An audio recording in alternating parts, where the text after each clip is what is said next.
आज की क्लास में सभी बच्चों का स्वागत है। आज हम पढ़ेंगे ह्यूमन रिप्रोडक्शन के अंतर्गत रिप्रोडक्टिव साइकिल इन मेल।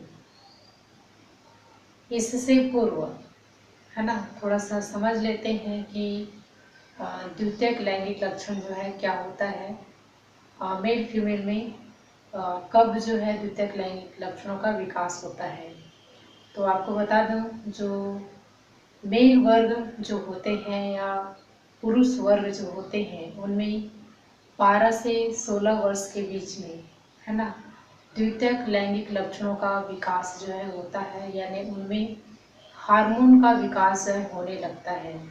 यानी जो पुरुष में है ना जो जनन तंत्र होता है आपका, वृषण मुख्य होता है, जिसमें क्या होता है टेस्टोस्टेरोन नामक हार्मोन का जो है विकास होने लगता है, जो कि क्या करता है द्वितीयक लैंगिक लक्षणों का विकास करता है। द्वितीयक लैंगिक लक्षणों से तात्पर्य है कि शरीर जो है शक्ति सुडौल होना, उसके अलावा उसमें शरीर में क्या होना शक्ति का विकास होना, इसके अलावा आवाज़ भारी होना, शरीर के बगलों पर बाल का आना, इसके अलावा क्या होता है शुक्राणु तथा वीर्य पदार्थ का क्या होता है निर्माण होता है।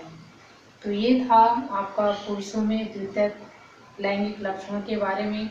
उसी प्रकार से जो फीमेल वर्ग जो होता है ना, यानी मादा में है ना क्या होता है द्वितीयक लैंगिक लक्षणों का विकास होता है, जो 12 से 14 वर्ष के बीच में क्या होता है यौन आरंभ जो है होता है। 12 से 14 वर्ष के बीच में इस समय क्या होता है 40 से 45 वर्ष की आयु तक है ना लगातार क्या होते हैं अंडाणु जो है बनते हैं।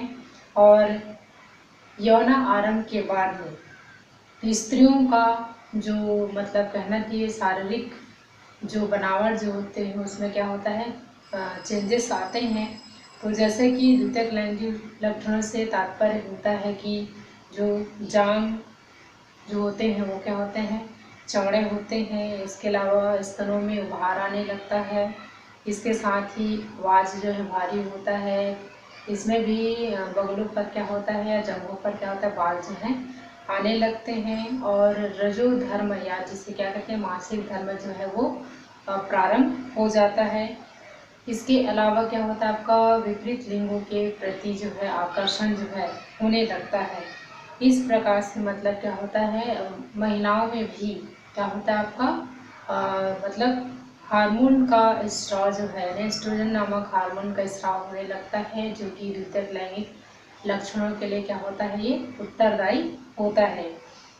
आइए इसी के पश्चात हम देखते हैं मध्य चक्र के बारे में या फिर मासिक धर्म के बारे में। तो वास्तव में ये होता क्या है, तो प्रत्येक स्त्री में है ना 12 से 14 वर्ष की उम्र में है ना क्या होता है एक मतलब कहना चाहिए ऋतु चक्र का स्राव होता है, जो कि 40 से 45 वर्ष की उम्र तक होने लगता है। यानी कि जो गर्भाशय का जो आंतरिक दीवार होता है उसमें क्या होता है एक श्लेष्म पदार्थ का मतलब क्या होता है स्राव होता है। और यह जो है 3 से 4 दिन चलता है, जिसे ऋतु स्राव या मासिक धर्म या आतो चक्र है ना विभिन्न नामों से इसे मतलब जाना जाता है।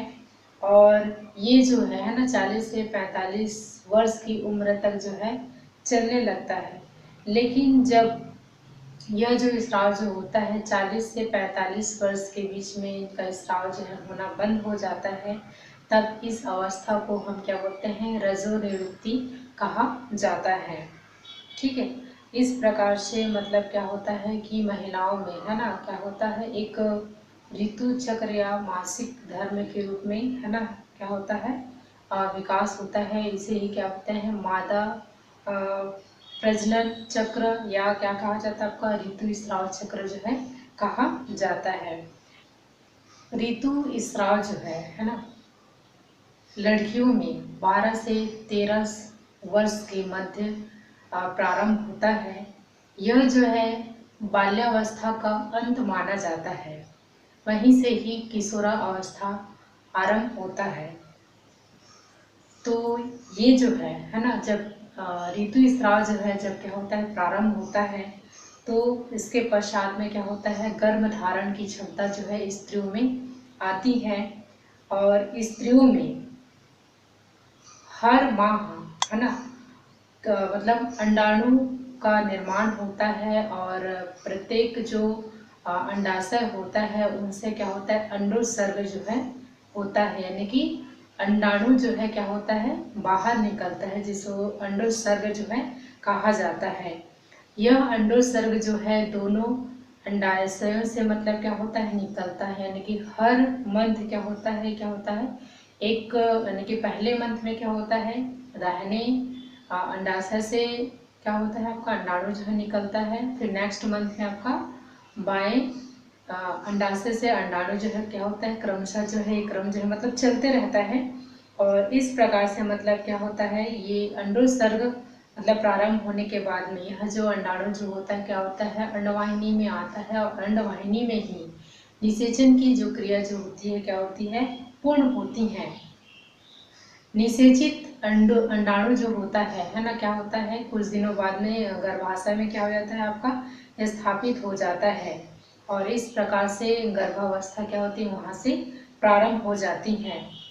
लेकिन क्या होता है जब निषेचन की क्रिया जो होती है ना, जब क्या होता है अंडवाहिनी में नहीं हो पाती है, तो ये जो है मतलब क्या होता है जो मतलब गर्भाशय की जो आंतरिक जो झिल्ली होती है ना, जहाँ से रक्त और एक श्लेष्म पदार्थ क्या कहता है आपका स्राव जो है होने लगता है, जो कि 3 से 4 दिनों तक मतलब रक्त का स्राव होता है। इसे ही क्या कहते हैं ऋतु चक्र, या फिर कहना चाहिए मासिक धर्म या आर्तव चक्र के नाम से जाना जाता है। और गर्भाशय का जो मतलब मरम्मत जो है एस्ट्रोजन नामक हार्मोन जो है मतलब पाया जाता है, जो कि गर्भाशय का मरम्मत करने में क्या करता है आपका सहायता करता है। उसी क्रम में हम देखते हैं कि इसमें क्या होता है प्रमुख हार्मोन भी इसमें मतलब सहायक होते हैं, जैसे कि आपका FSH, ठीक है, और एक होता है आपका LH। FSH का मतलब होता है फॉलिकल स्टिमुलेटिंग हार्मोन होता है, और LH का मतलब होता है लुटिनाइजिंग हार्मोन होता है। तो उसमें जो आपका FSH जो हार्मोन जो होता है वो क्या करता है अंडाणु के निर्माण में और अंडोत्सर्ग की क्रिया को क्या करता है मतलब करते हैं, है ना, उसको नियंत्रित करके रखते हैं। ऋतु स्राव है ना जब क्या होता है आपका प्रारंभ होता है, तो 14वें दिन बाद है ना ये जो है क्या होता है जो क्रिया जो होती है कहाँ पर होता है आपका अंडवाहिनी में। मतलब अंडोत्सर्ग की जो क्रिया जो होती है कब होता है आपका 14वें दिन बाद में मतलब होती है, ठीक है।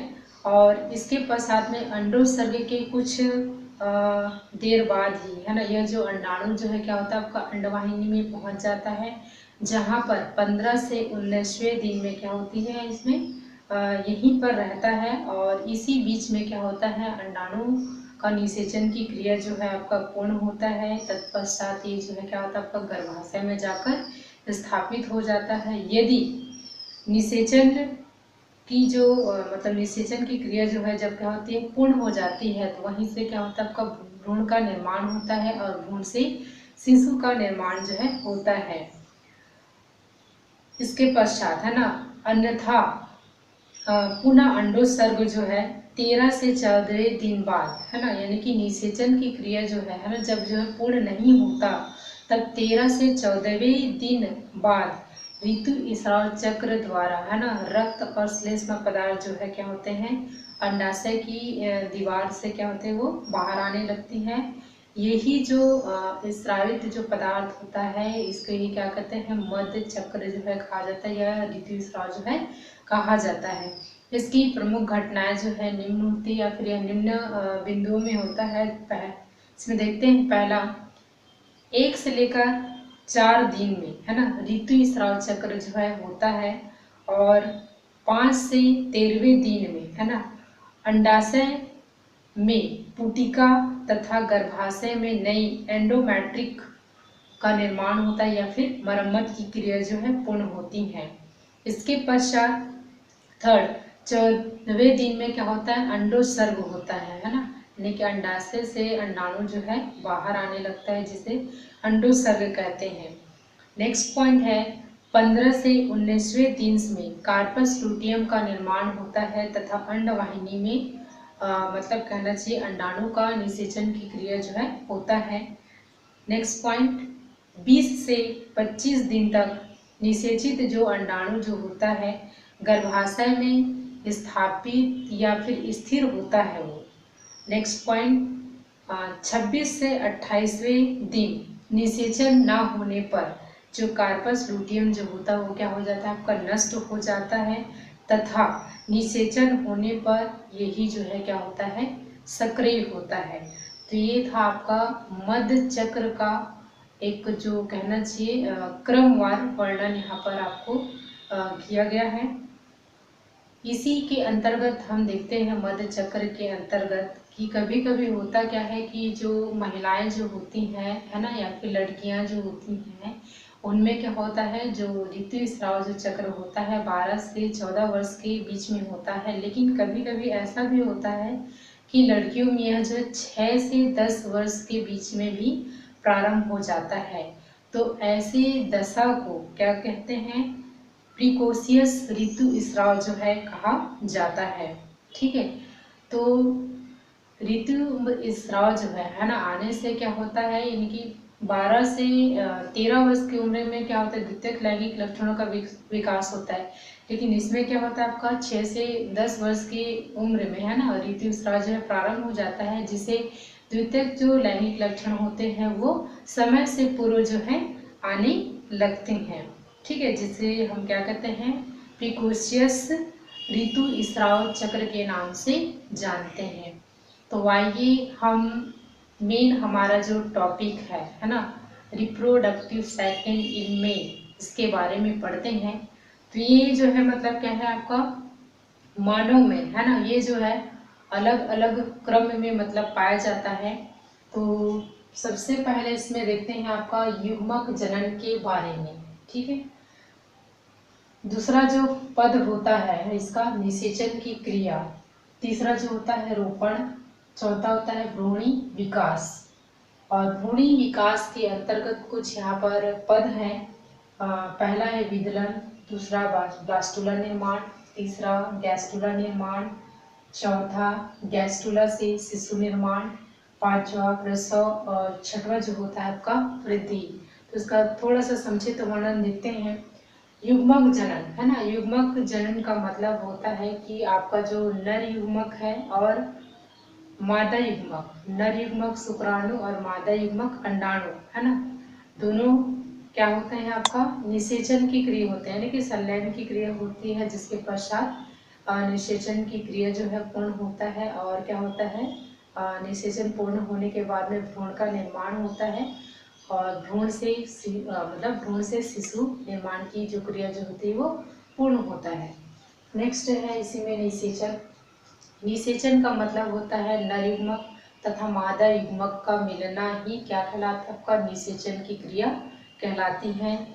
नेक्स्ट है आपका रोपण है ना, जब क्या होता है आपका गर्भाशय में निषेचन की क्रिया जो है पूर्ण हो जाता है, तो निषेचित होने के पश्चात में है ना वो जो है क्या होता है, आपका गर्भाशय में जाकर स्थापित होता है, जिसे रोपण कहा जाता है। नेक्स्ट है आपका भ्रूणी विकास। जब गर्भाशय के अंदर में है ना रोपण की जो प्रक्रिया जो होती है जब पूर्ण हो जाती है, तो वहां से क्या होता है, प्रारंभ में भ्रूण का विकास होता है। ठीक है, तो फिर भ्रूण विकास का होता है, यानी कि कहना चाहिए भ्रूण से आपका एक शिशु निर्माण की जो प्रक्रिया जो होती है ना, वो क्या कहलाता है, आपका भ्रूणी विकास जो है कहलाता है, जो कि निम्न चरणों में पूर्ण होता है। पहला विदलन, नेक्स्ट ब्लास्टुला निर्माण, नेक्स्ट गैस्टुला निर्माण, नेक्स्ट गैस्टुला से शिशु का निर्माण, फिर आपका प्रसव की प्रक्रिया और लास्ट आता है आपका वृद्धि है ना। तत्पश्चात क्या होता है, एक शिशु का मतलब निर्माण होता है और निर्माण के बाद में है ना उनका जन्म होता है और जन्म के पश्चात में उसमें वृद्धि की जो क्रिया जो होती है वो आगे की ओर चलती है। धन्यवाद।